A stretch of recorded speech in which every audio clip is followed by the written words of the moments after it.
Hello, അമ്മ മനസ്സിൻ്റെ പുതിയൊരു എപ്പിസോഡിലേക്ക് എല്ലാവർക്കും സ്വാഗതം. ചാനൽ ആദ്യമായിട്ട് കാണുന്നവരാണെങ്കിൽ ഒന്ന് സബ്സ്ക്രൈബ് ചെയ്തിട്ട് ലൈക്ക് ചെയ്യണേ.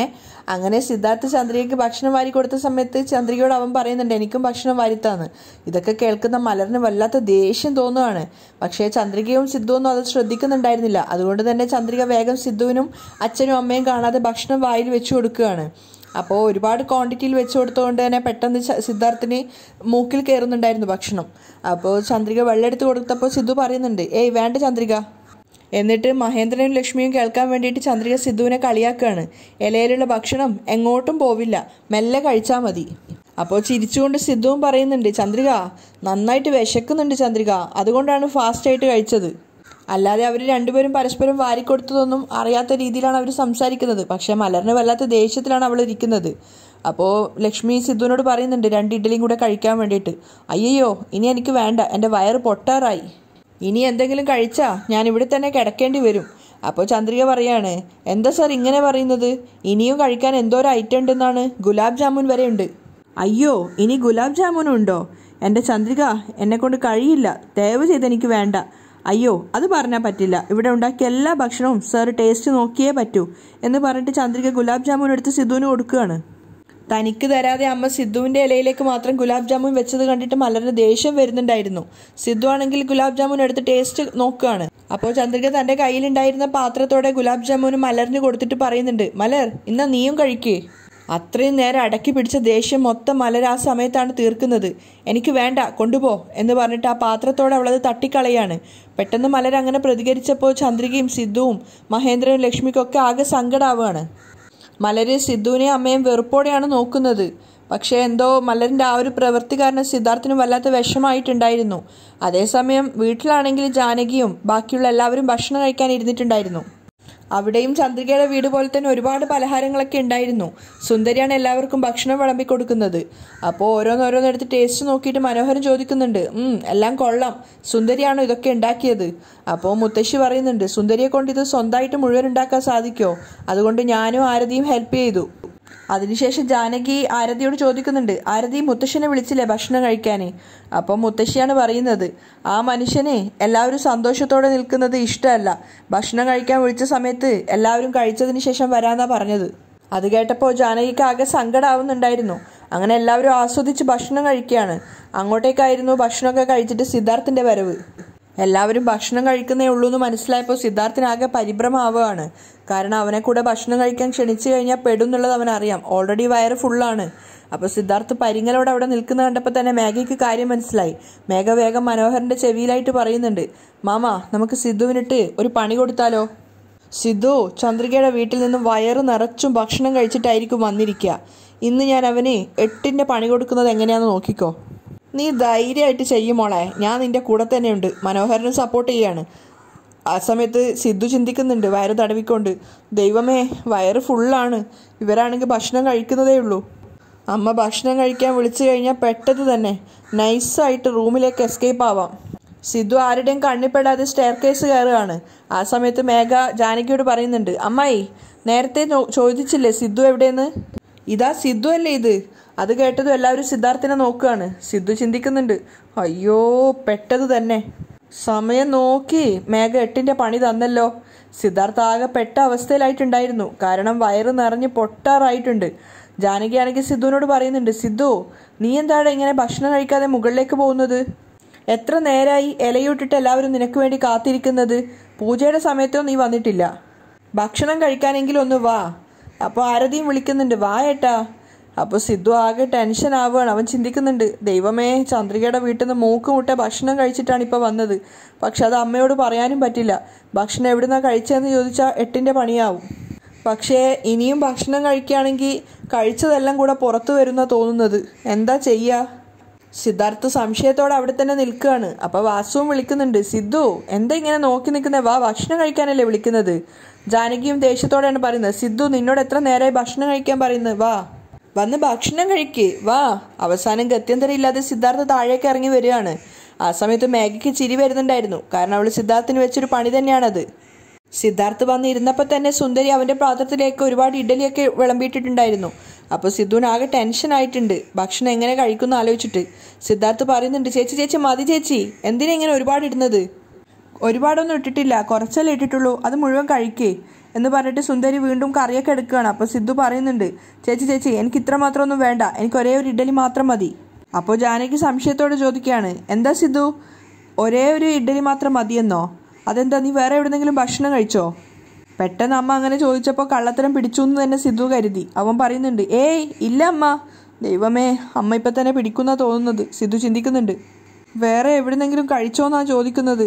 എങ്ങനെയെങ്കിലും എസ്കേപ്പ് ആയേ പറ്റൂ. എന്നിട്ട് അവൻ അമ്മയോട് പറയുന്നുണ്ട്, അമ്മ ഞാൻ വേറെ എവിടുന്ന് കഴിക്കാനാ? പിന്നെന്താ പ്രശ്നം, മര്യാദയ്ക്ക് കഴിക്കാൻ നോക്ക്, ജാനകിയും പറയാണ്. അവസാനം ഗത്യന്തരം ഇല്ലാതെ സിദ്ധാർത്ഥിന് ഭക്ഷണം കഴിക്കേണ്ടി വരികയാണ്.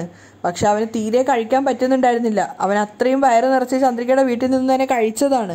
അവരോരോരോ ഐറ്റങ്ങൾ എടുത്ത് കൊടുക്കുന്നതനുസരിച്ച് സിദ്ധാർത്ഥ് ഇങ്ങനെ ടെൻഷനോടെയാണ് നോക്കുന്നത്. അവൻ ആ ചേച്ചിയോട് പറയുന്നുണ്ട്, മതി ചേച്ചി, വയറ് പൊട്ടിപ്പോകുന്ന തോന്നുന്നത്. സിദ്ധാർത്ഥ് ആകെ വിഷമത്തോടെ ഇരിക്കുകയാണ്. അവനിങ്ങനെ കഷ്ടപ്പെട്ട് കുറച്ച് തിന്നാണ്. അപ്പോൾ ജാനകി ചോദിക്കുന്നുണ്ട്, എന്താടാ എലി ഭക്ഷണം കഴിക്കുന്ന പോലെ കഴിക്കുന്നത്? നന്നായിട്ട് കഴിക്കേ. കഴിക്കാം അമ്മ എന്ന് പറഞ്ഞിട്ട് ജാനകിയെ ബോധിപ്പിക്കാൻ വേണ്ടി സിദ്ധു കുറച്ച് സ്പീഡായിട്ട് കഴിക്കുകയാണ്. അപ്പോൾ ജാനകി ഒരു ഫുഡായിട്ട് എടുത്തിട്ട് പറയുന്നുണ്ട്, സിദ്ധു ഇത് നോക്ക്, ഞാൻ ഉണ്ടാക്കിയതാ, നിനക്ക് ഇത് ഭയങ്കര ഇഷ്ടമല്ലേ, എന്നാ കഴിച്ചു നോക്ക്.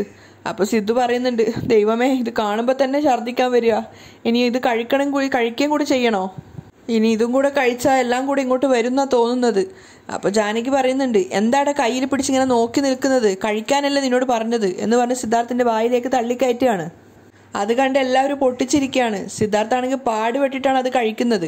അതിനുശേഷം ആരതി പറയുന്നുണ്ട്, ഏട്ടാ ഈ മൈസൂർ പാക്ക് ഒന്ന് കഴിച്ചു നോക്ക്, ഇത് അടിപൊളി ടേസ്റ്റാണ്, ഞാൻ ഉണ്ടാക്കിയതുകൊണ്ട് പറയല്ല.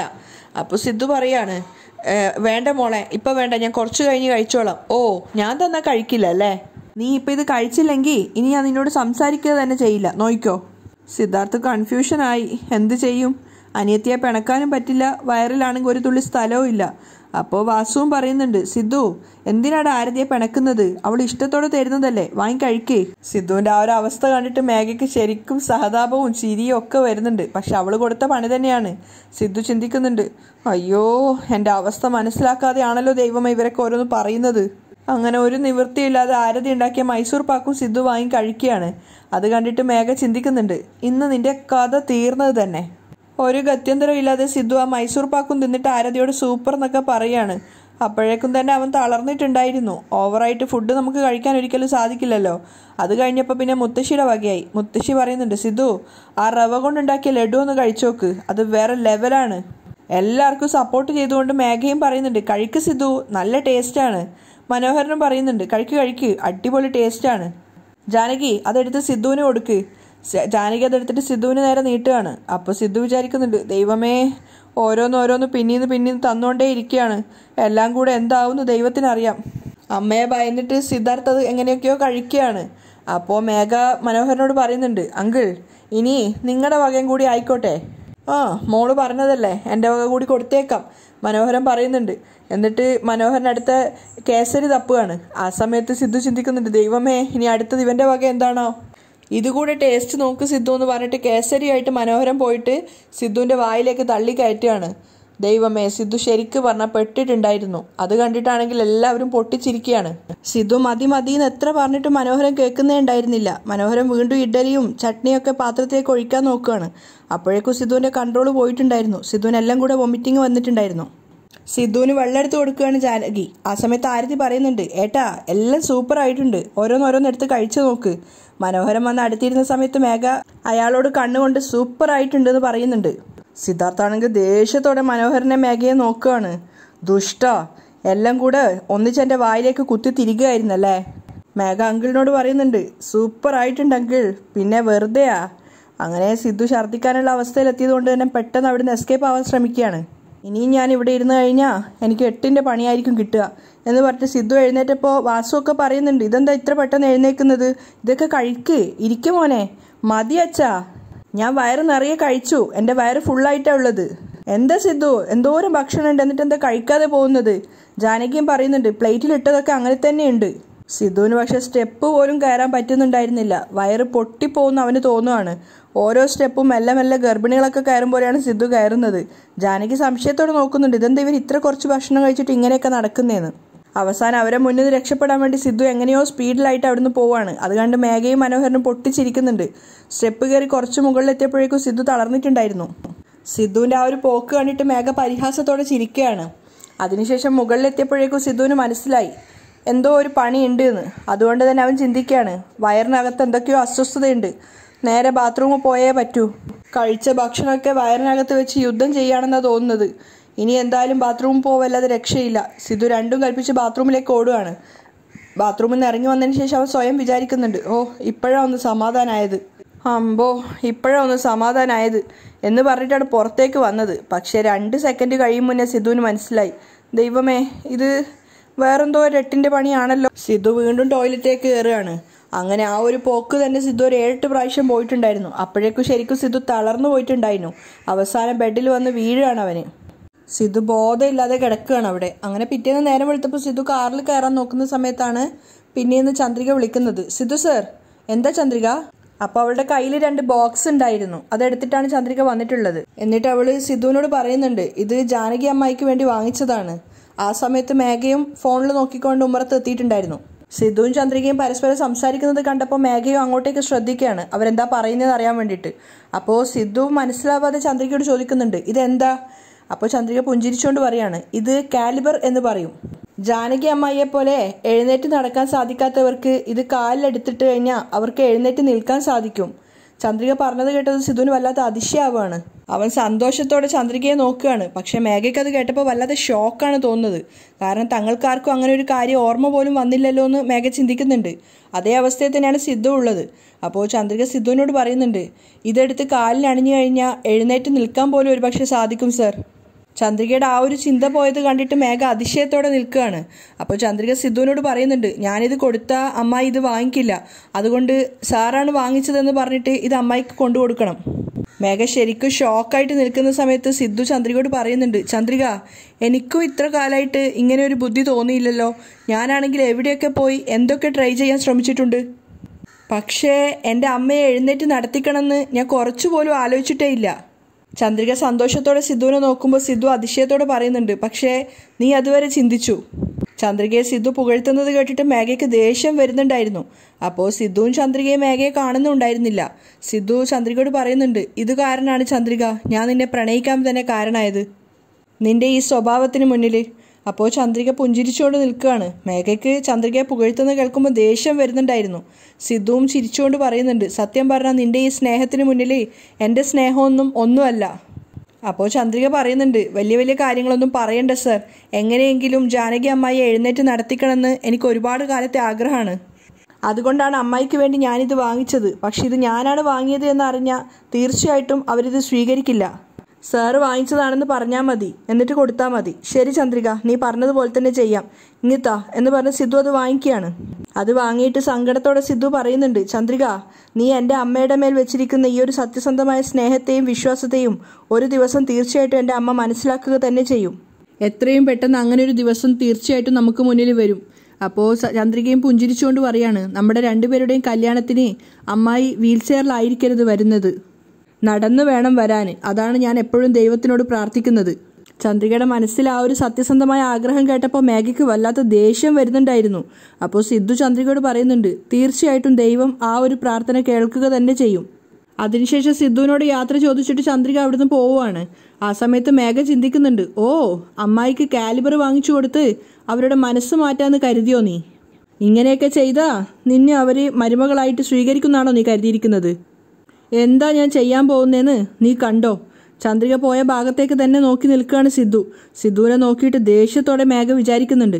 അങ്ങനെ അവൾ നേരെ പോകുന്നത് ജാനകിയുടെ മുറിയിലേക്കാണ്. ആ സമയത്ത് ആരതിയുടെ തലയിൽ മുല്ലപ്പൂ വെച്ച് കൊടുക്കുകയാണ് ജാനകി. അങ്ങോട്ടേക്കാണ് മേഘ പോകുന്നത്.